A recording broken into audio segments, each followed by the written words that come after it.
ഇത് കുറച്ച് മുന്നേ എടുത്ത വീഡിയോസ് ആണ് കേട്ടോ. സമയത്തിന്റെ സമ്മർദ്ദം മൂലം ഇപ്പോഴാണ് പോസ്റ്റ് ചെയ്യുന്നത്. ഇക്കൊന്റെ ബർത്ത്ഡേക്ക് ഞാനും കുട്ടികളും ചെറിയൊരു സർപ്രൈസ് കൊടുത്താണ്. 12 മണിയാകുമ്പോൾ തന്നെ ആളെ വിളിച്ച് കേക്ക് കട്ട് ചെയ്യിപ്പിച്ചു. ഇവിടെ പിന്നെ നമ്മൾ ലേറ്റ് ആയി ഉറങ്ങണെ കൊണ്ട് പ്രശ്നമൊന്നുമില്ല.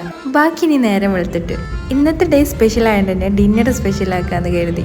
അങ്ങനെ ഇക്കുവിന്റെ ഓഫീസ് കഴിയുമ്പോഴത്തേക്ക് ഞങ്ങളൊരു ഊബറൊക്കെ എടുത്തിട്ട് ഓഫീസിലേക്ക് പോയേ. അവിടെയും ഇക്കുവിന്റെ കൊളീഗ്സ് ഒക്കെ കൂടിയിട്ട് ഒരു കേക്ക് കട്ടിങ് സെറ്റ് ചെയ്തിട്ടുണ്ടായിരുന്നു. സോ അതിൽ ഞങ്ങളും കൂടി കളറാക്കിട്ടോ. നൈറ്റ് ആയതുകൊണ്ട് തന്നെ അവിടെ ഓഫീസിൽ വേറെ ആരും ഒന്നും ഉണ്ടായിരുന്നില്ല. ഇനി അടുത്ത പരിപാടി എന്താണെന്ന് ചോദിച്ചു കഴിഞ്ഞാൽ നല്ലൊരു ഫുഡ് കഴിക്കലാണ്. സ്പെഷ്യൽ ഡേക്ക് സ്പെഷ്യൽ ഫുഡ് എന്നല്ലേ കുറേ ആയിട്ട് കണ്ണു വെച്ചുകൊണ്ടിരുന്ന ഒരു റെസ്റ്റോറൻറ്റ് കാട്ടോ നമ്മളിന്ന് വന്ന്. സംഭവം കംപ്ലീറ്റ് ചൈനീസ് ആണ്.